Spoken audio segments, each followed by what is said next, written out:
आप देख रहे हैं जन अदालत समाचार। जनता की बात जनता के साथ, जन अदालत में।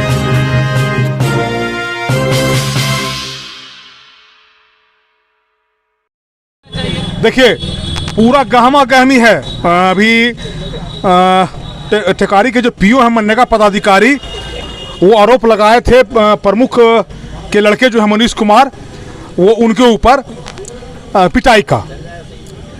तो बात भ्रष्टाचार का हो रहा है। देखिए, मुखिया है रिंकू ठाकुर, मैं इनको 20 सालों से जानता हूं और अति पिछड़ा समाज से आते हैं और संघर्ष करके ये मुखिया के चुनाव भारी बहुमत से टेकारी प्रखंड के आमाकुआं पंचायत से जीते हैं। अब मुखिया जी, क्या समस्या है आपको मनरेगा कार्यकाल में, जरा बताइए, क्या बताइए। हम मुखिया 2022 में बने हैं, लेकिन इस प्रखंड और मनरेगा कार्यालय या प्रखंड के कोई भी कार्यालय से बहुत दिनों से लगाव रखे हुए। जो स्थिति आज है वो ऐसा स्थिति पूर्व में कभी नहीं देखने को मिला था। किसी के मान सम्मान प्रतिनिधि को नहीं मिल रहा है तो जनता को क्या मिलेगा, कहना मुश्किल है। अभी तुरंत मिलने गए थे अपने रोजगार सेवक से, तो रोजगार सेवक सीधे हमसे कहता है कि आप कौन होते हैं, वार्ड लोग लेकर आइए, साइन करवा के तब हम आपका काम करेंगे, योजना एंट्री करेंगे। जबकि वही रोजगार सेवक हमसे कहा कि पहले पौधा रोपा दीजिए तब हम एंट्री करेंगे। पौधा रोपा दिए, आज मिलने गए तो कह रहे हैं कि नहीं, हम नहीं करेंगे, जब वार्ड लोग कहेगा तब हम करेंगे। मतलब मुखिया का कोई वैल्यू नहीं है, सिर्फ वार्ड का। और वैसे हाँ, बोलिए। और वैसा व्यक्ति का मतलब चयन करता है पंचायत के अंदर कि जो उसको ज़्यादा सुख सुविधा दे सके, रात में सोने का व्यवस्था कर सके, दारू पिलाने का काम कर सके, वैसे वार्ड को काम करते हैं। अनाथा किसी को काम करने के नहीं है। क्या नाम है रोजगार सेवक का? संतोष कुमार नाम है। देखिए, बात समझिएगा, ये जनप्रतिनिधि हैं। बापू का जो पंचायती राज का सपना है, अब अक्टूबर में, पिछले अक्टूबर का महीना चल रहा है, 2 अक्टूबर को हम लोग महात्मा गांधी का जयंती मनाए थे, बापू का जयंती मनाए थे, राष्ट्रपिता का, और उनका पंचायती राज का सपना था। इनका कहना है कि ये रोजगार सेवक कोई संतोष कुमार है, ये मुखिया हैं। अभी जब हम वहाँ गए थे तो गेट लगा हुआ था, ताला लगा हुआ था और वो कोई स्टाफ वहाँ का नहीं निकला। हम मनरेगा पदाधिकारी से बात करने का प्रयास किए इस संबंध में, तो नहीं निकले। मुखिया जी का कहना है कि गेट, आप इनको भी गेट नहीं खोला गया था, अंदर से बात गेट नहीं खोला गया, अंदर से बात किया गया। मुखिया जी का आरोप है कि सोने का व्यवस्था, आप खुद खुल करके हम नहीं बताएंगे, लेकिन आप लोग समझ सकते होंगे।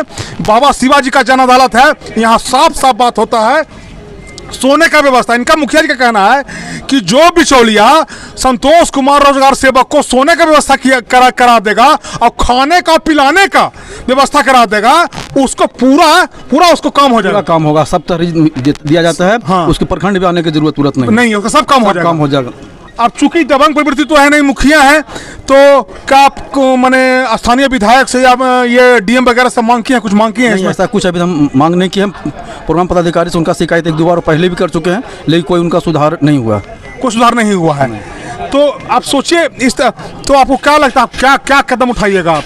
अगर ऐसी स्थिति रहा तो हम आने वाला दिन में या तो अनशन में बैठेंगे या तो रिजाइन देंगे कि भाई बाडे और रोजगार सेवा के चलता है तो मुखिया कोई वैल्यू नहीं है। तो फिर मुखिया जनप्रतिनिधि हमारे पंचायत में टिकारी प्रखंड में मतलब टॉप 10 में तीसरा स्थान मेरा था, 1100 वोट से हम जीते थे। हमारा तो पंचायत पब्लिक बुड़बक था कि हमारे इस व्यक्ति को मुखिया चुना। जब बाडे और पंचायत रोजगार सेवक से काम चलेगा तो हमको बनने से क्या फ़ायदा होगा? तो अच्छा, मैंने ये आपका कहने का मतलब हो कि संतोष कुमार से प्रताड़ित आपको करते हैं हमेशा। जब जाते हैं उनको ना तो फ़ोन रिसीव करते, फ़ोन कभी रिसीव करेंगे तो मतलब ढंग से बात नहीं करेंगे। तो मैंने कहा समांती प्रवृत्ति के व्यक्ति हैं, किस तरह का? हाँ, समांती प्रवृत्ति के व्यक्ति हैं। समांती प्रवृत्ति के हाँ, समांती प्रवृत्ति के आदमी जी, समांती। और वो पति पिछड़ा, इसलिए आपको क्रश करते हैं, क्रश किया जा रहा है, प्रताड़ित किया जा रहा है। पूरा अति पिछड़ा के चलते हम तो महसूस कर रहे हैं कि जबकि हम ऐसे मुखिया बने हैं कि अभी तक हम डेरा भी नहीं लेने के, रोड पर रहते हैं, सुबह से शाम तक कोई भी पब्लिक कोई काम आवे 1 मिनट में साइन साथे, मोहर कलम सब साथे रखते हैं कि ताकि किसी को कोई दिक्कत ना हो। लेकिन फिर भी आदमी अभी तक समझने का काम नहीं किए। देखिए, बात जब खेत का हो, खलिहान का हो, मेढ़ का हो, तब बाबा शिवाजी का जन अदालत लगता है। क्योंकि मेन स्ट्रीम मीडिया जो है, जो बड़ा मीडिया घराना है, ऐसे लोग इन लोगों का आवाज़ नहीं उठाते हैं। लेकिन चूंकि मामला ये मुखिया जी का है और ये बेहद गरीब, हम चूंकि इनको बहुत दिन से जानते हैं, बेहद गरीब व्यक्ति हैं और संघर्ष करके ये बता रहे थे कि 1100 वोट से जनता ने इनको जिताया है और जो इनका रोजगार सेवक है इनको हमेशा प्रताड़ित करता है और जो उसको व्यवस्था देता है उसका काम करता है, इनका काम नहीं करता है और हमेशा प्रताड़ित करता है। ये बहुत अपमानित महसूस कर रहे हैं अपने आप को। तो देखिए इनके एक मित्र हैं, अति पिछड़ा का राजनीति करते हैं, पहले आरजेडी के ये प्रखंड अध्यक्ष थे, अभी जिला में हैं। जिला के हैं क्या है सर आप? अभी फिलहाल जो है से ओबीसी महासभा के जिला अध्यक्ष हैं और पूर्व में राष्ट्रीय जनता दल के प्रखंड अध्यक्ष थे। और इस तरह का जब मामला हम लोग के बीच आता है तो हमको तो लगता है कि पूर्ण लोग हैं, कर्मचारी हैं, शायद उनको ये पता नहीं है कि अब गरीब गुरबा की सरकार आ गया है। हम लोग राष्ट्रीय जनता दल के लोग हैं और हम लोग बताइए कि जैसे रोजगार सेवक ये मनरेगा पदाधिकारी ने आरोप लगाया कि प्रमुख प्रतिनिधि है, जो प्रमुख के लड़के उन्होंने मेरे साथ पिटाई किया। जो अंचल के जो बड़ा बाबू हैं उन्होंने कहा कि यहाँ के राजद के नेता सुभाष यादव ने पिटाई किया। ये मुखिया जी अति पिछड़ा के आदमी है, इनका कहना है कि ये लोग समांती प्रवृत्ति के लोग हैं, काम में सहयोग नहीं करते हैं, प्रताड़ित करते हैं और ये काम नहीं करते हैं। तो आप मानते हैं कि भ्रष्टाचार इसका एक कारण, बड़ा कारण है?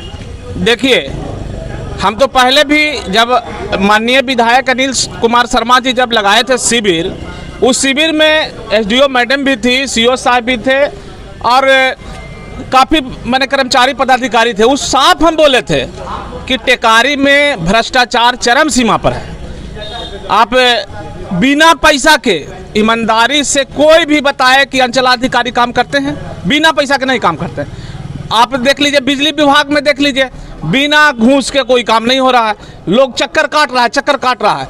तो पहले तो हम लोग सबको सचेत कर दिए कि अब राष्ट्रीय जनता दल के सरकार है, हम लोग गरीब गुरबा के साथ हैं और गरीब गुरबा के हम लोग काम करने पे विश्वास रखते हैं। और उनको ये पता नहीं है, लोकतंत्र में उल्टा हो गया। अब जो नौकर है वो मालिक समझ रहा है। अच्छा, मुखिया जी हैं, ये अति पिछड़ा समुदाय से आते हैं, कमजोर वर्ग से आते हैं और संघर्ष करके मुखिया कप्पा जीते, जनता ने 1100 वोट से इनको मुखिया बनाया। अब इनका कहना है कि हम जब पीओ के कार्यालय में जाते हैं तो वहाँ का जो मनरेगा जो कर्मी है, पीआरएस है, वो समांती प्रवृत्ति का आदमी है, दबंग आदमी है, उनको प्रताड़ित करता है, काम नहीं करता है और इनको दौड़ाता है। क्या कहना है आपका? देखिए, ऐसे कर्मचारी पदाधिकारी पे हम लोग सामूहिक रूप से सरकार के पास चिट्ठी लिखेंगे। ऐसे माइंडेड जो लोग यहाँ बैठे हैं कर्मचारी बन करके, उनको सबसे पहले हम लोग निलंबित बर्खास्त करने का काम करेंगे। उनको देखिए, हम पहले कहना चाह रहे थे कि जो मालिक है वो जो ऐसे नौकर बन गया, जो नौकर है वो मालिक बन गया। जनता हमारा मालिक है, इन्हीं लोग के बदौलत हमारी सरकार बनी है और इन्हीं लोग के जो है से कि बदौलत सरकार चल भी रहा और इन्हीं लोग के पैसा से उनको पेमेंट भी मिल रहा है। ये भूल गए हैं कि पेमेंट हमको पैकेट में कहाँ से आता है। ये जनता पैकेट अपना पेन खरीदता है, गंजी खरीदता है, कपड़ा खरीदता है, तो टैक्स जो देता है सरकार के, उसी से उनको पेमेंट मिलता है। तो वो भूल गए हैं कि हमको जो है से कि जो मालिक है वो पेमेंट दे रहा है, हमको मालिक के लिए काम करना चाहिए। वो जो है से कि अपने आप को अफसर समझ रहे हैं, हम अफसर हैं। अरे अफसर नहीं, आप तो जनता के नौकर हैं। आप जो है से कि नौकर कहाँ समझ रहा हो, तो मालिक समझ रहा है। वही तो कह रहे हैं कि वो अपने आप को उल्टा समझ रहा है, जो नौकर है वो मालिक समझ रहा है। अति पिछड़ा के विनोद शर्मा थे और ये बता रहे थे। और तो आप अभी तक जो है, चूंकि ये रिंकू जी हैं, ये अब ये देखना होगा कि ये जो आरोप लगा रहे हैं उसमें कितनी सच्चाई है। और ख़ास करके हम यहाँ के जो जनप्रतिनिधि हैं, सांसद हैं, विधायक हैं, एमपी हैं, वरीय पदाधिकारी हैं, उनको भी चाहेंगे किसी मामला संज्ञान में आए और कठोर कार्रवाई हो। जनप्रतिनिधियों का अपमान करने का अधिकार किसी का नहीं है। अगर कोई रोजगार सेवक इस तरह का काम करता है तो उसको सस्पेंशन होना चाहिए और उसकी जगह जेल होनी चाहिए। बाबा शिवाजी, जन अदालत न्यूज़ के लिए, टेकारी के प्रखंड कार्यालय से जन अदालत न्यूज़ के लिए धन्यवाद।